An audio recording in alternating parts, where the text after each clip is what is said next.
Today, I want to talk to you about a blog post that I read from Mike Shipulsky, and I thought it was a great post for me to share with all of you.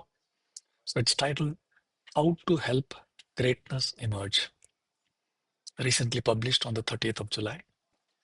So let me first read the blog, and I will also kind of, add my own inputs as well. So it starts like this. Give me fewer people than I need. That will force me to come up with a better way. I think in my experience, this holds very true as well. Every time you have more people, the amount of friction and the amount of time it takes for all of them to kind of come together as a team uh, increases every time you add another person into the mix. So, if you want to do great work, small, short teams um, which are well connected and are diverse are the way to go. Then he says, tell me what to do, but not how to do it. If you know how to do it, I'm not your person. Again, resonates really, really well with me. I think there is also something that I talk about a lot when it comes to commander's intent. As a leader, it is our responsibility to make sure that we set a very clear vision in terms of where we want to go or what needs to be done, and then allow the freedom and the agency of how to reach there with the people who are actually doing the work. That allows them to bring their creativity, that allows them to bring their own uh, sense of agency to the job. And that's probably one of the best things that can happen because then they own it, not just a task that they've been assigned, but that's something that they really, really own it. Okay, coming back to the block. Give me far less time than I need. Months, not years. Weeks, not months. Days, not weeks. I will have no choice but to focus on the most important elements. And I will make decisions quickly because there is no time for indecision. And I will have fun.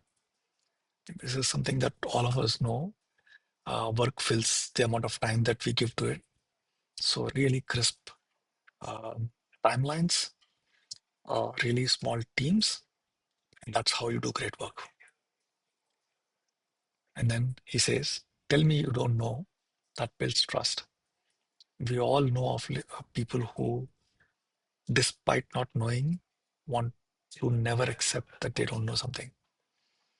That's the quickest way to destroy trust. So, coming back, give me back tools, slow computers, and crappy infrastructure. That'll require me to make magic. This is something that I don't necessarily agree with, Mike. I think you need good infrastructure, you need good tools. You can still make magic happen. Uh, Coming back, he says, tell me the truth. That builds trust too. Again, trust is like the oil in engine, which makes everything that the engine does smoother, right? So it's important to build that trust. Uh, then he says, give me a challenging task and tell me what I can't do that will allow me to do anything else. Again, one of the best leadership tools that we have is creating constraints, telling what you cannot do, telling our teams what is not allowed. That gives them the freedom to explore what else is allowed. Tell me why you want a problem solved and get out of the way. Everything will go better that way. Again, commander's intent, just point people to a direction, point people to what you want to achieve, where you want them to go, and then let them bring their entire self and their creative thinking and their agency to reach there. You're always there to kind of course correct if and when needed. Give me a micro problem. Move one atom, spin off one electron, make one photon, deliver one amp, limit me to 1 volt, give me a single gram. I won't be intimidated. and I will be able to see the physics. Then, once solved, I will expand the solution to a size that fits our customers. Mm, I don't necessarily agree to this. I think partially. So sometimes it's good to share the entire vision and to share the entire problem in one shot.